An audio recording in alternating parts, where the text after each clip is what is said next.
going to be working on tonight. This is I'm going to be doing the deer one. So go ahead and hold up what you're doing. And at the end, we will share kind of what we've worked on.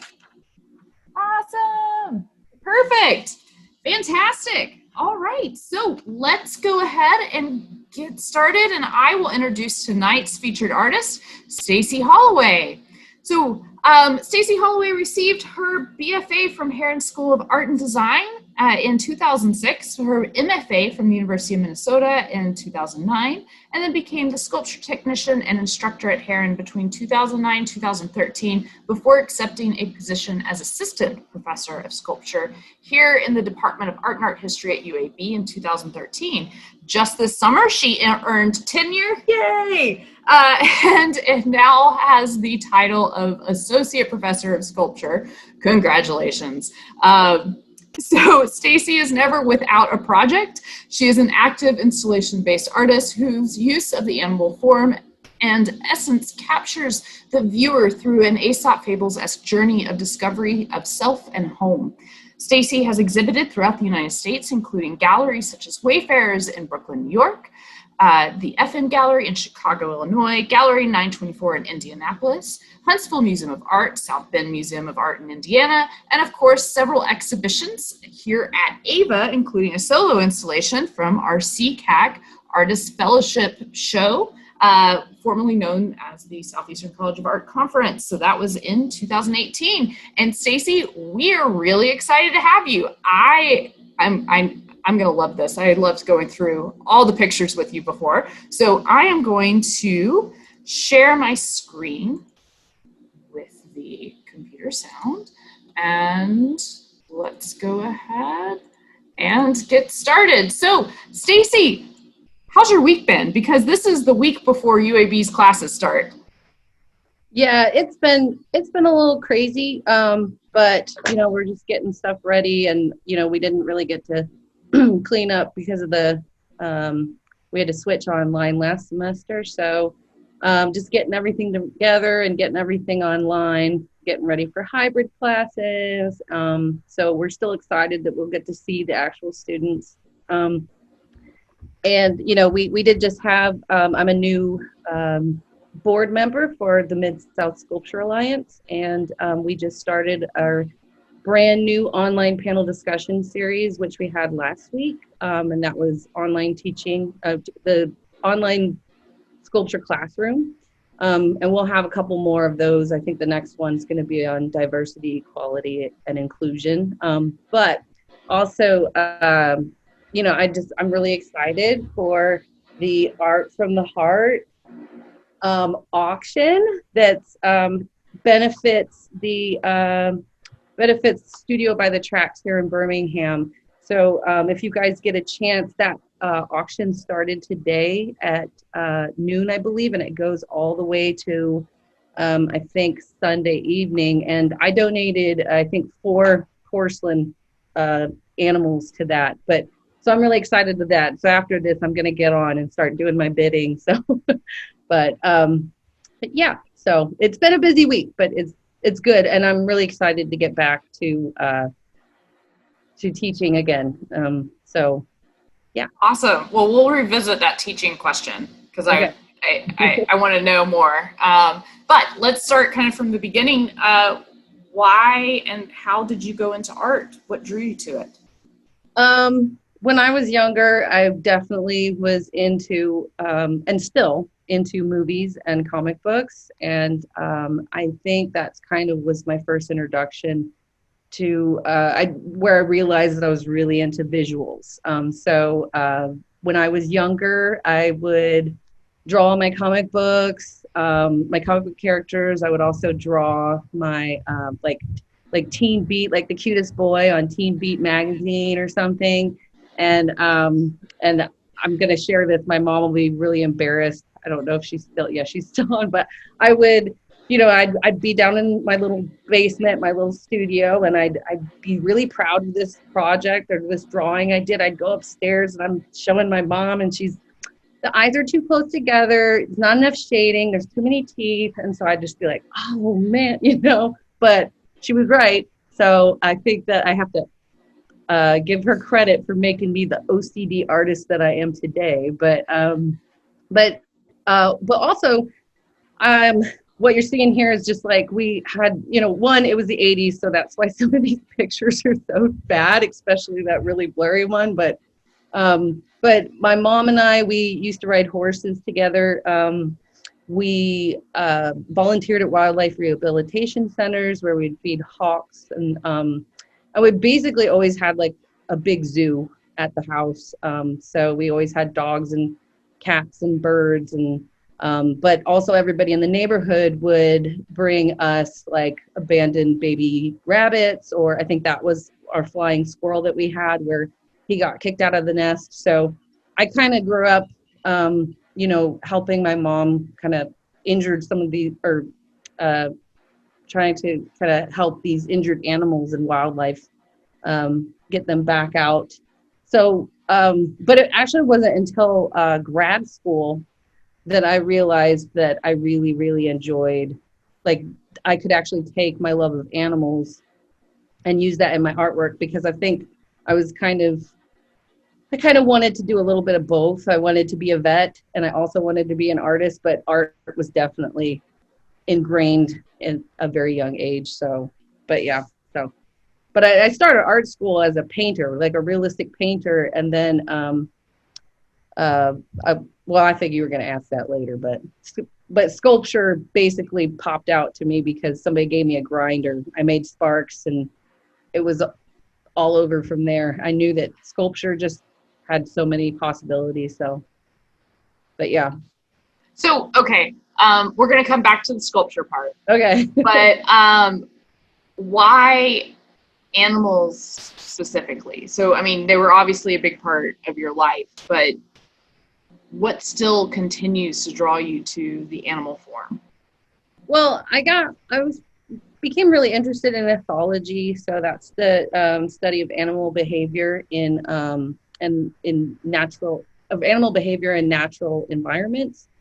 And I just kind of came to the conclusion that, like, we are all animals too. We just kind of have more direct ways of communicating. And, I think that there's some interesting qualities that, like, how animals communicate. They do it with body language. They do it with sounds and sense of smell and stuff like that. And so I thought that I could kind of use our, a variety of different cultures, ideas, and symbolisms of animals to kind of represent, like, our social interactions with each other. So more recently, the idea of, I'm not from the South, I'm from the Midwest. And so there's this whole kind of perceived idea of, like, I'm an outsider, but actually Birmingham was really welcoming. So, just kind of coming at it through the perspective of an outsider versus like a herd of animals. And so that's why I kind of started working in those terms. And I really enjoy the figure, like carving and shaping the figure with clay. But I think I actually really enjoy the animal figures more because there's so many different options. It's not just like the same body figure over and over, just a different style, But I can also play around with textures because some animals have fur, some animals are like wet and, like seals and stuff. So I think I just generally really love making animals and using them to kind of talk about the things that we deal with on a day-to-day basis.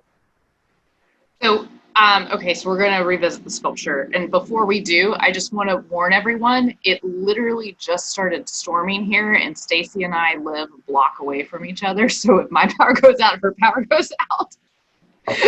Well, so in case that happens, we apologize. But, or maybe not.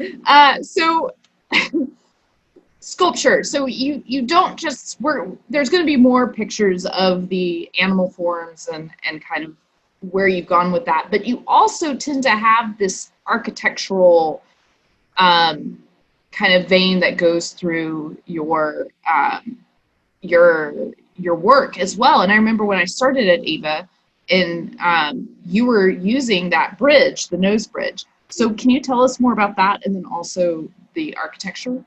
Yeah, the architecture kind of came from the first time I moved away from home. I was only 3 hours away, but because I grew up in South Bend, Indiana, and then moved to Indianapolis for undergrad, and it's a 3 hour drive, and it's kind of through this like countryside, and so I kind of started to notice these like kind of the bucolic beauty of the countryside, and that it like as you're driving through it, it seems really really secluded, but then there's these like giant structures throughout it that kind of just like reminds you that people are present in these areas. And so I do kind of have a love for like water towers and bridges, and even like the big, electrical towers. They always look like little human figures to me, because some of them kind of go like that.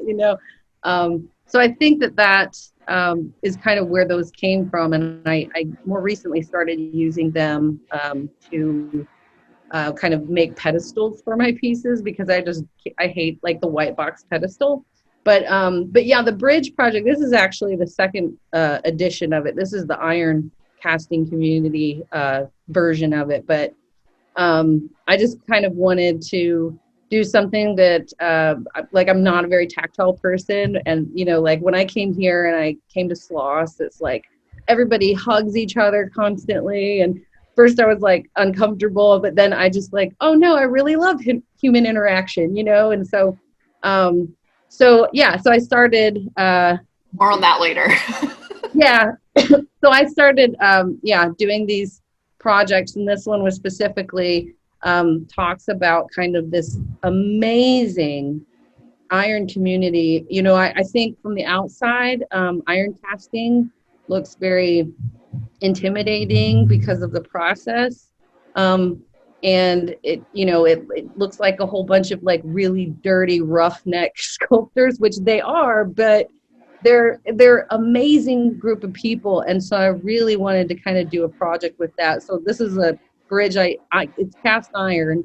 It's very brittle because it's so thin, but I bring it with me every time I go to an iron pour. And so, and anybody can nose bridge with anybody. So it's just kind of a symbol of the connection that we have within that iron casting community that's just really projects camaraderie. So, yeah. It's awesome. So this is another one.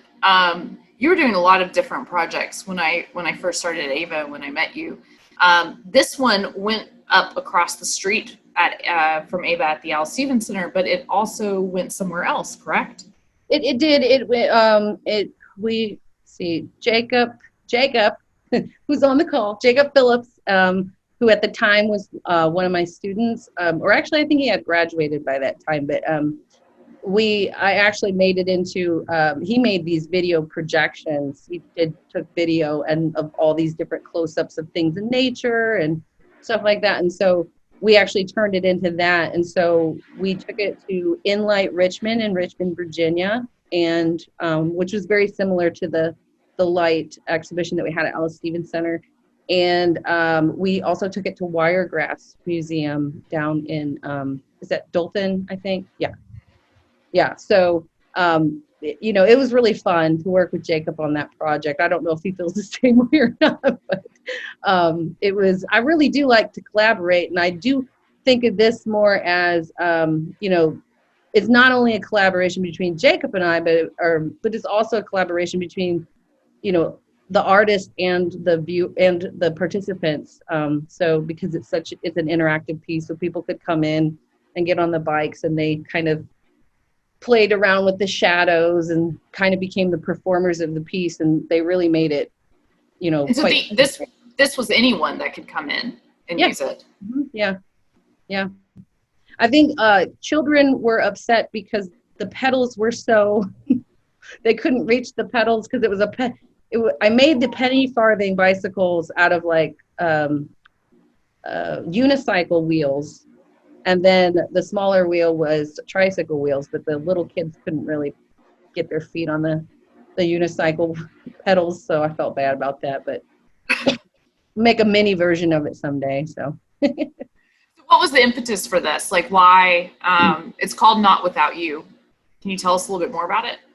Well, yeah, I called it that because it's not, the piece isn't complete until the audience participates with it. But I was in grad school. I minored in puppetry. That's a thing. And when I found out about that, I was like, yes, I'm not doing art history. I want to be a puppeteer. Because I grew up loving Labyrinth and Dark Crystal, which these are movies that my mom for sure thought I was going to have nightmares. But nope, I just loved the kind of puppetry of them. And so, but one of my favorite processes is light shadow play. And so we do these miniature shadow puppetry shows with just lit with like a little tea candle, and they were just so beautiful. If you could, if you cut the cardstock like a nice, where it's not frayed or anything, it was just really interesting. Because you could do many things with just the shadow. So I also like that idea of using light as an element of sculpture, because first of all, 3D objects lose all their detail if they're not lit, right? So it's really important in sculpture and 3D design. So I really enjoy using it as like kind of an element. I think there's another piece where I used a light to project, and that actually, the projection of the light or the shadow of the piece actually completed the piece. So yeah, I really like performance. I don't like to perform, but I like it when I like to make things where people can perform on them. So it was great for it to be an interactive thing because it was a light festival.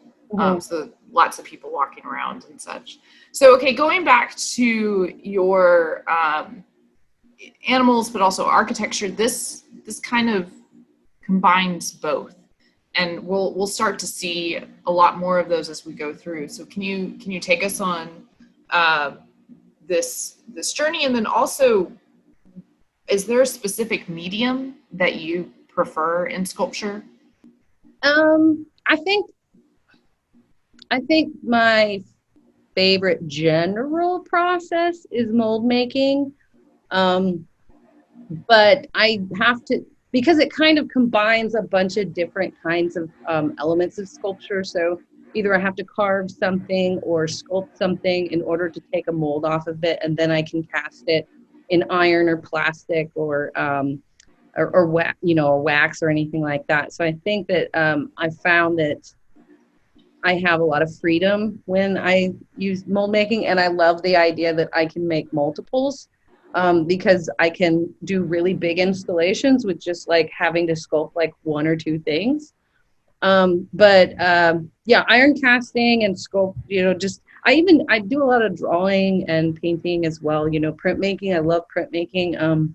So I think it's just process-based methods are probably my favorite. Sculpture in general is just great because I feel like you have unlimited possibilities of the materials that you can use. So anything and everything can become a material. I think there was a piece I did a long time ago. I was trying to make like miniature, it was like a giant miniature landscape of like a rural farm area of Indiana. And I was like, how am I going to make like N scale, giant corn rows, and then I realized like, oh, I'll just get one of those coconut mats that you wipe your feet on, or coconut fiber mats that you wipe your feet on. and then I just put it in the laser cutter and had the laser like burn in these rows, and then instant cornfield. So I just really like the possibilities that you can use anything. So we're about to go into your larger scale. So I know you're going to walk us through kind of that process and then where that process is going, but also can you talk about your installation process as well? Because that tends to take a little bit. So is it always site specific, or do you take the same exhibition and move it elsewhere? Well, with the bigger pieces, and at least what I strive to do most of the time, is to use the entirety of the gallery, because my goal is to not have a viewer come in and view a piece from the outside, but like for them to like walk into a piece is really interesting, because then it might play on their ideas of reality a little bit more, because like I'm really into like Alice in Wonderland and just the whole idea of um, changing my viewers' perception of their space, because sculpture lives in our space.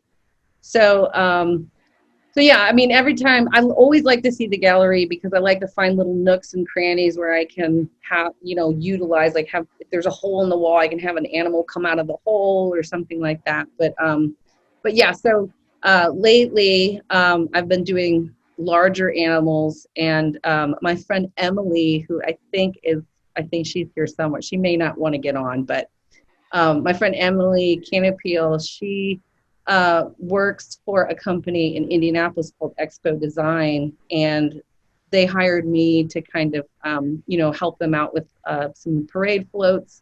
And they mainly work in these giant blocks of foam. And so I learned so much from Emily coming in and showing me how to use like the curry combs and the sandpaper and stuff like that. And so this was kind of like, this first one that we're about to show is like my first attempt, and there's like so many different tools that I went through before I feel like I've got it figured out now.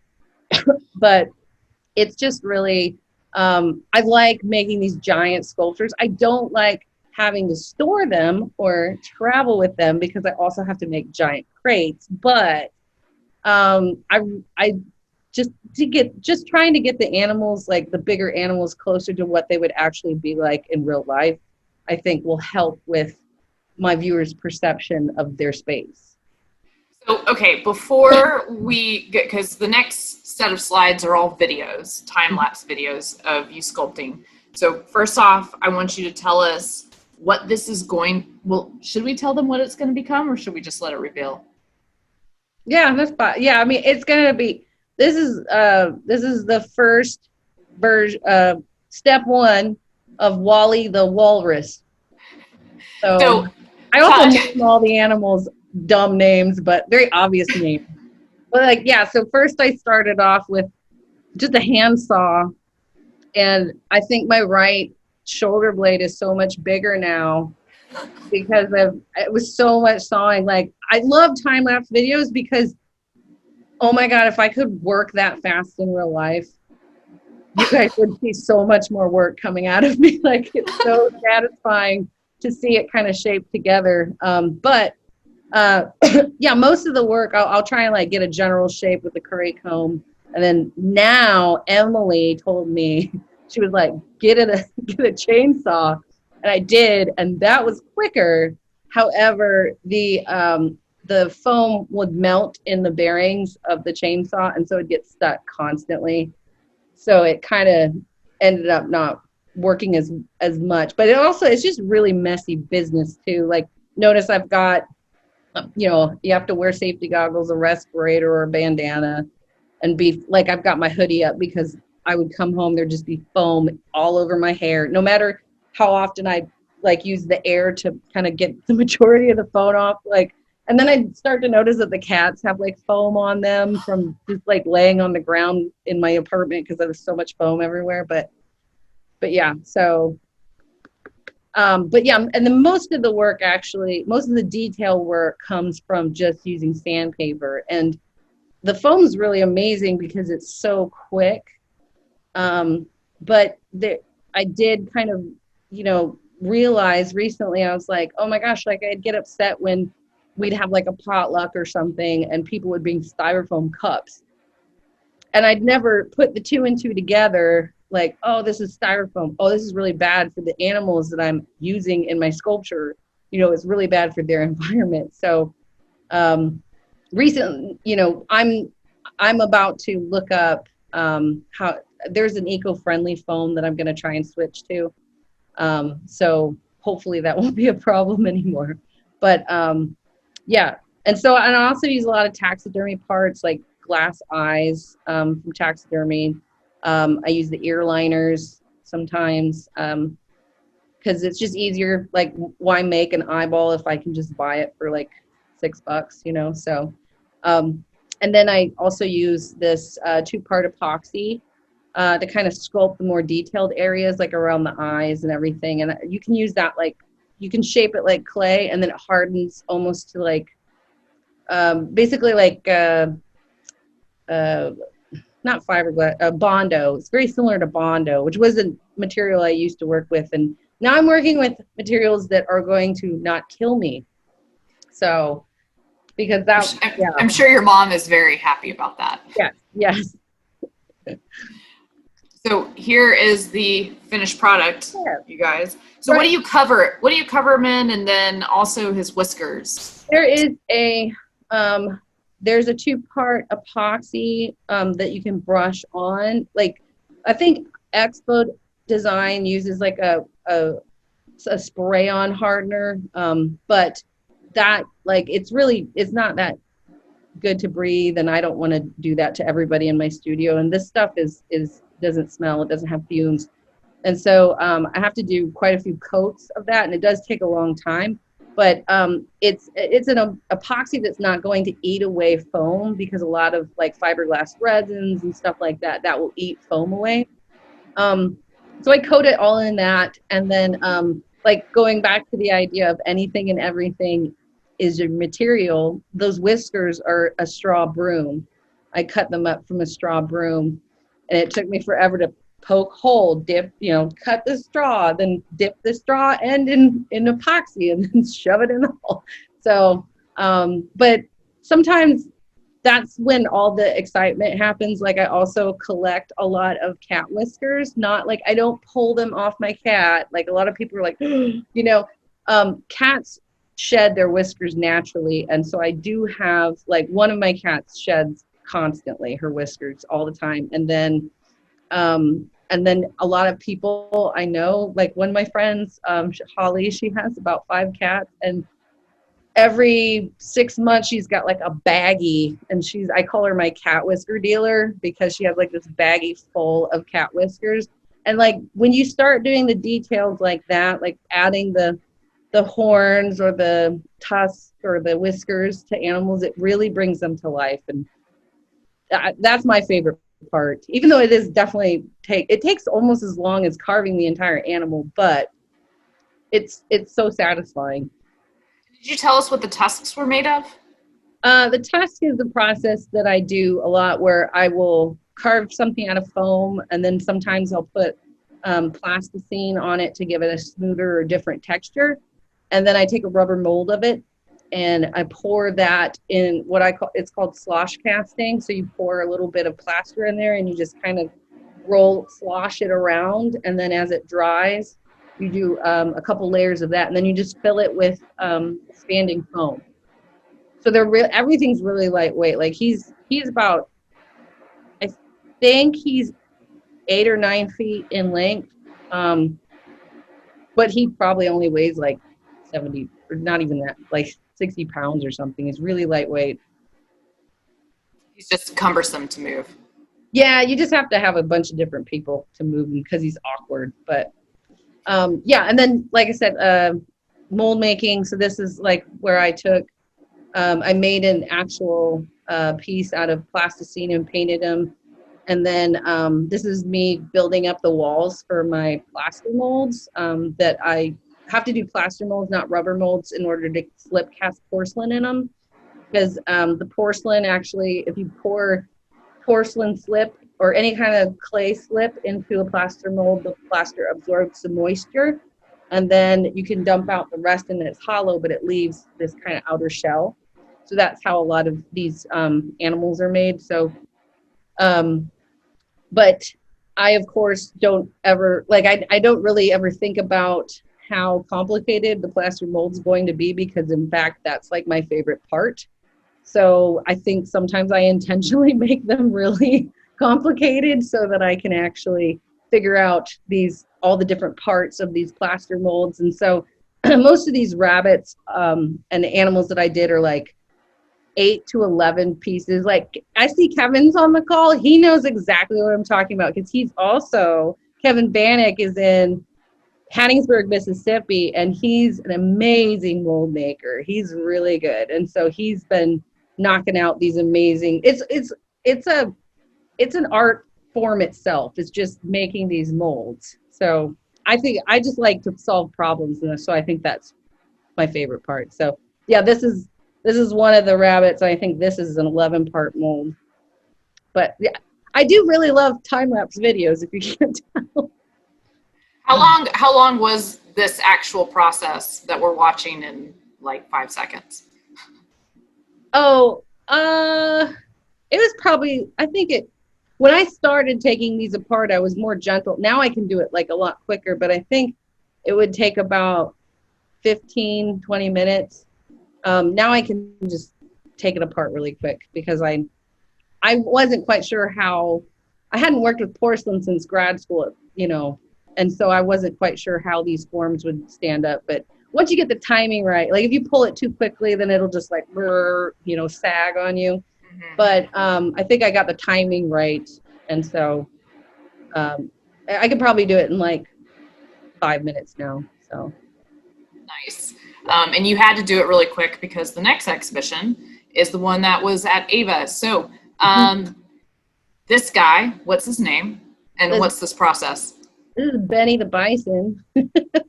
So so with the larger element, I mean, it's not so much with the foam or the walrus, because walruses are kind of just like big blobs.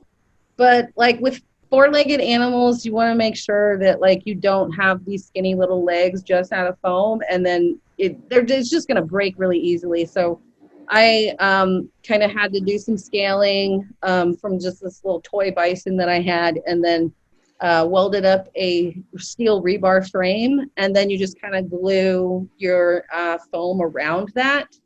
And this is where I got smarter and ditched the chainsaw and actually had my friend in Atlanta, Georgia, Ed Paradis. He made me my own like hot wire bow, because you can buy them, but it wasn't really priced. It was I think like I needed something deeper than what they had, because I think the bows are only like 6 inches deep. So he custom made me this hot wire bow, and he's like, I think I owe him like 1,000,000 pieces now, because he saved so much time on my process. But yeah, so it got much quicker. And yeah, I would work on the porcelain animals during the day, because I couldn't get any foam embedded in the porcelain, because then it would explode in the kiln. And so at night I would work on the bison. So I'd have my clean mornings and my dirty afternoons. So The process for this bison, tell us about it. yeah. So once I got all the blocks together and everything, then I would my friend Emily, I'm going to keep talking about Emily, embarrass her, but she's very planned out when she starts the projects, and I just like to go at it. And I'll just, like, as you can see, like I started from the feet on that last image, and it was just like I just kind of start wherever I feel like it and then work my way around. But I think their heads are always the last thing that I do. But I like to be a little bit more intuitive with it. But that's because I'm making the animals I want. They have projects that have to be a very specific position and stuff like that. I actually like to carve, and I know this sounds so cheesy, but I like to let the material tell me what it wants to be, so but it's really like that. It's very intuitive. And like I didn't know how I was going to carve the undercarriage of this bison, and I definitely thought if I looked it up on the UAB computers I was going to get in trouble.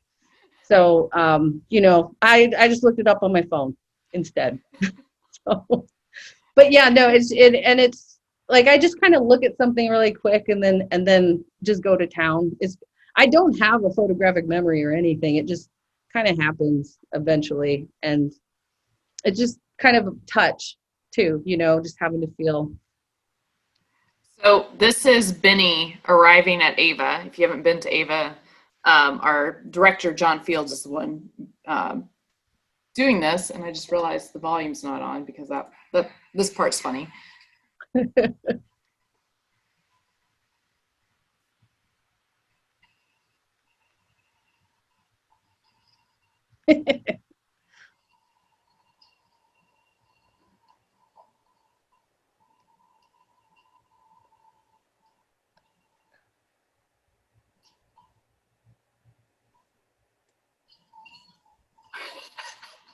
I said MacGruber.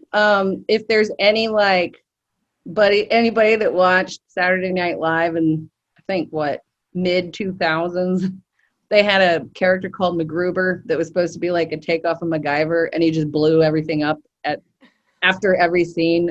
They would just blow up. But I basically didn't have enough time to make a crate because I worked till the very last minute. And so I called it my MacGruber crate because it was actually the crate from the Walrus. And I just like rigged it so it would just go down the road because it's just a mile from my studio. So, and then this is where so the bison got painted with a bronze acrylic paint that actually had bronze particulates suspended in it, so you can actually patina it like it was bronze. So that's an actual bronze patina on there.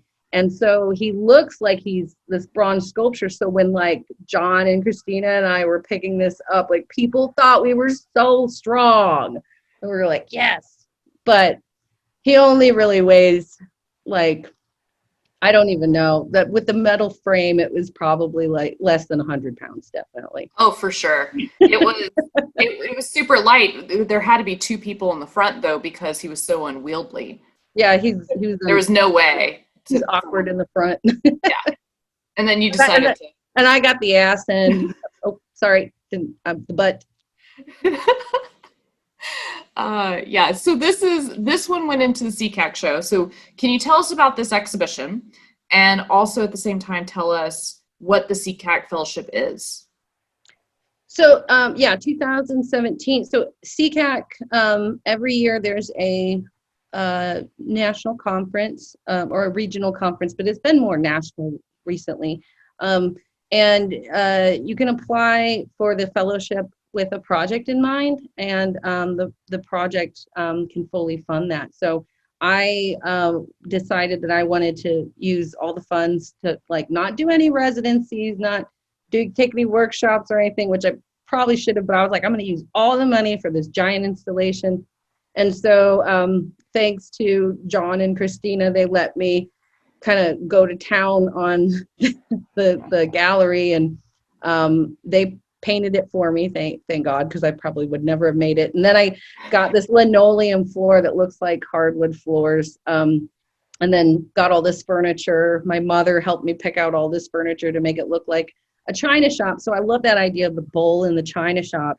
And there's actually this Mythbusters episode where they prove that wrong. So horses and cows and bison and all those really big animals, you'd think that they're just would run into stuff, but they're actually really, really aware of their own body mass. And so it's actually not true. You see those images of the bull breaking up the china shop, but that's because they aggravated the bull, So, so I wanted to kind of use that idea of the outsider and what he might be perceived as being maybe a little bit dangerous in a new setting. And so all the animals are little woodland creatures with they adorn to kind of look like Wedgwood and all various different kinds of china. And since then I've added little teeny mice to it too. I should have added photos of that too, but so yeah, I just kind of filled the gallery as much as I could with these animals, and then have the bison there, and so he's not actually a threat to them. It's his, and you can tell that because of his stance is very calm, and all the other animals are their stance and their body language is calm.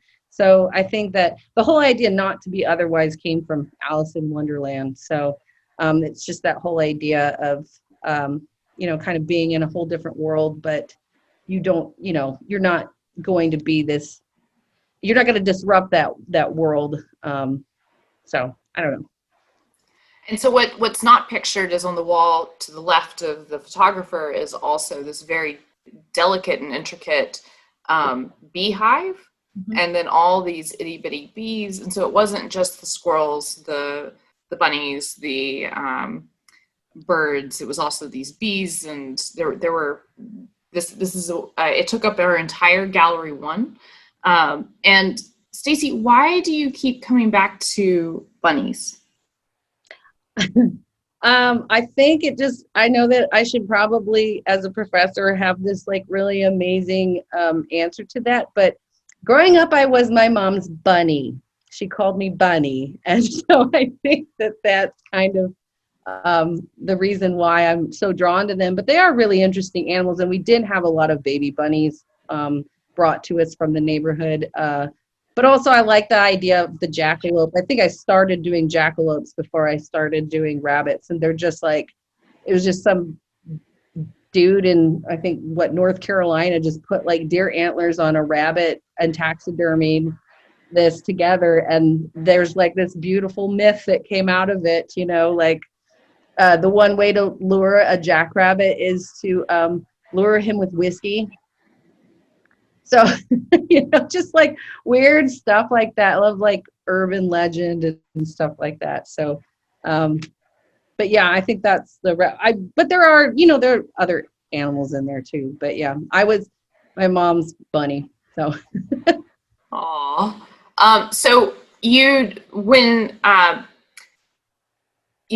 do a lot of installations throughout the year, like a lot. Are they all just what you want to do, or are some of them project-based and not necessarily commissioned, but I know this one coincided with something larger. So maybe best thing to do is talk about this one. Yeah, this is my friend Emily, once again, helping me. She came down and saved my butt. I basically worked so much on the AEIVA installation that I gave myself 3 weeks to do a whole installation on, it's this collaboration with the University of Central Oklahoma. And there was a former grad student from Heron that I had worked with when I was working at Heron. And him and his colleagues were making this book of illustrations. So they came up with the story, and then a couple of illustrators illustrated it, and then there was a Dr. Brian Lamb directed. I can't remember that. It's on there somewhere. But there was a composer that composed music to go with the illustrations, and then it would play in the background. And then they had me make these sculptures to go with it. So this book of illustrations gets sold, and 100% of the benefits from that, and I donated like 50% of anything I sold to Wild Aid and their efforts to stop the ivory trade and kind of save African elephants from being poached for their tusks. So there was, I really enjoy doing projects that have extra stuff like that. I've curated a couple exhibitions that I've made, fundraisers for, like either Sloss. I think we did one for Sloss Metal Arts, and we did one for Ruffner Mountain Nature Preserve. So if it's something that I like believe in, I really enjoy doing these projects. So thanks to Emily, I was able to bust out this probably 3 months worth of work in 3 weeks. So, there will be this show, and I'm going to add to it, is supposed to be, hopefully it'll stay on, will be in Tuscaloosa at the Dinah Washington Museum in October. So Paul Barrett put that together for me. So he's curating that exhibition. So. Wow. Yes, we have a question from the chat. Yeah, go for it. Yes. Do you travel a lot to see wildlife, such as your bison and elephants, and photograph them? Yes. In 2009, it was before I moved to Birmingham, I got a huge grant, and I did include going around the Midwest and seeing roadside attractions and animal attractions and stuff like that. So I think I actually got the idea for the bison from this place called Bear Country, USA. It's in South Carolina, and you got to drive through the animal enclosures. You weren't allowed to put your windows down or anything like that. And so I was a little worried that the bears were going to like attack the rental car that I had. And I was like, I don't think insurance will cover bear attacks. But they, you know, they feed them constantly or something, so they're not like aggressive at all. But I didn't really even realize how massive the bison were, and you know, and so, and how beautiful their coats are, you know, even though they're all matty and, you know, kind of gross. It's just really, they're just really interesting animals. And that's why I go back to the idea of how animals, their forms and their shapes are so interesting, is because they, like, some of them just look like they're from outer space. Like, does anybody think a giraffe might not be from Earth? Like, it's the funniest looking animal ever. So I really do think that, you know, all these features, the evolution ingrained in these animals to help them survive better, it's just really, really interesting to me. And that those characteristics and the way that their bodies evolved is just so different and so straight. Like an elephant's trunk, like what? Like, I think there's like over 40,000 muscles in an elephant's trunk or something, like way more than in one human body. You know, it's really, they're just amazing animals. So I hope I answered the question. I might have gone off on that, but yes, I do some research. I do visit zoos a lot. I want to do more research though. Like, I really do want to do some more work at the zoo. I think in Indianapolis, I was going to try and work with, they were getting a new primate enclosure, or it was called like Beacon Tower. They were doing this new thing with the primates there, but you know, I moved here, so I couldn't do that project with them. So, but you know, now that I'm tenured, I'll hopefully have a little bit more time to do more research. But yeah, so I do see animals in real life. I don't just work in my studio alone, even though that does, you know, that's the majority of the work. So, Rachel, is there another question? No, nope, you're good for now. So this one, COVID, during the time of COVID, you have taken a departure away from animals. What's going on here? So I started, I had some leftover silicone that they use in movies and in like for medical prosthetics. I had that left over from a commission a while ago, and I was just kind of like, I kind of really miss my mom, and I couldn't really visit her, and you know, because we were on lockdown and we couldn't really travel. So I was like, I just thought of how much she used to do these Eskimo kisses with us as we were growing up. And so I missed that. So I first made this mold of my nose and poured it in silicone, and then put like the nose on a door spring, and, and then made this weird contraption. And so then I made I ended up being 30 contraptions. And this series is called Fabricated Interactions During Social Distancing. So I kind of just went to town and made like a hug and a tickle and, you know, even like a shoulder punch and all that stuff. And so I did say to my mom, I was like, watch, this will be the thing that everybody loves, and they don't care about my animal work, you know. But I think it was just really fun to do. Yeah, that was the grandma kiss. I put it on a record player. But yeah, just these weird, strange contraptions that are just that whole idea of like play. Like, I just kind of saw the pandemic as a challenge and another problem to solve. And so since I couldn't go out and get materials, I used only things from my house or just scrap wood. Luckily, I had a lot of scrap wood. Just these objects that I already had.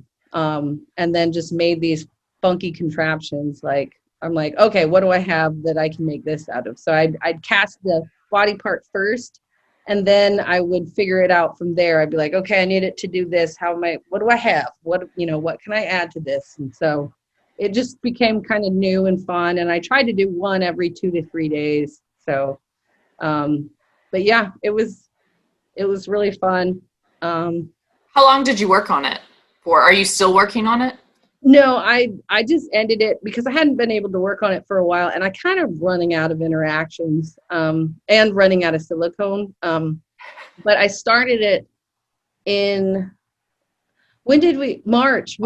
Isn't that when we when we had to switch to everything online? And so basically my spring break was switching everything online. And so I worked all through spring break, and then all of my visiting artists visits and everything like that got canceled. And so I was just like, well, so I think it was only like a couple months or 3 months maybe. Yeah, and then So is it going on display anywhere? Yeah. Well, I can't remember when I was supposed to have an exhibition at Gallery Vox in, is it, oh my gosh, where are they? Starts with a T. It's out by ABC Coke. Tarrant. Tarrant. Yes, thank you. Sorry. Oh God, they're gonna kill me. But it's a great new space. Michael Swan and JD, they're running these shows, and so they asked me to do an exhibition, and I was like, well, you gotta give me time because I don't they only have single doors to this space, and none of my larger sculptures can't get them in, so I have to make a new body of work. So I just kind of had that in mind as I made these, and so I think I might have too much for their gallery, but maybe we'll make it fit. But yeah, so hopefully that kept getting postponed, so we're not calling it just yet. We're not going to set a date just yet, but yeah, Vox Gallery, that's where they will be. They're all on my website, staceyholloway.com, and they've been in a couple of online exhibitions, which I'm really excited. I mean, as a sculptor that has giant work, I'm so happy that people are doing online exhibitions because I don't have to travel and I don't have to crate things up. And so I love it. That's awesome. Christina, it's almost time. Awesome. Thank you. So thank you, Stacey. This has been wonderful. I feel lucky that I'm friends with you, so I get to see the Instagram and a lot of the inside stories, but I feel like that really just makes the work come alive, and it's been fun to see all the stuff that I didn't know about it. So thank you so much. Before we get off, will everyone, if you are available to, Jacob, don't because you're driving, but please turn on your screen and let us know what you've been working on this entire time. Pre-made mine because I was going to be talking a lot. So I already made a mask. Yeah, and so all of these will turn into a mask when you're done with them. So make sure you cut them out. I still have to do the antlers on mine. Strings on the little tabs. Yeah, yes. Oh, Kevin, look how colorful. I love yours. Mom, good job, Mom. That looks great. So awesome. Okay, well, thank you, Stacey. Thank you so much, and thank you to everyone who came. We really appreciate you, and congratulations again on tenure. And thank you for being on, and good luck with school as it all starts. So thank you, everyone, and please be sure to tune back September 3rd, and we will see you in September for Christina Nicodemus. Thank you. Thanks, guys.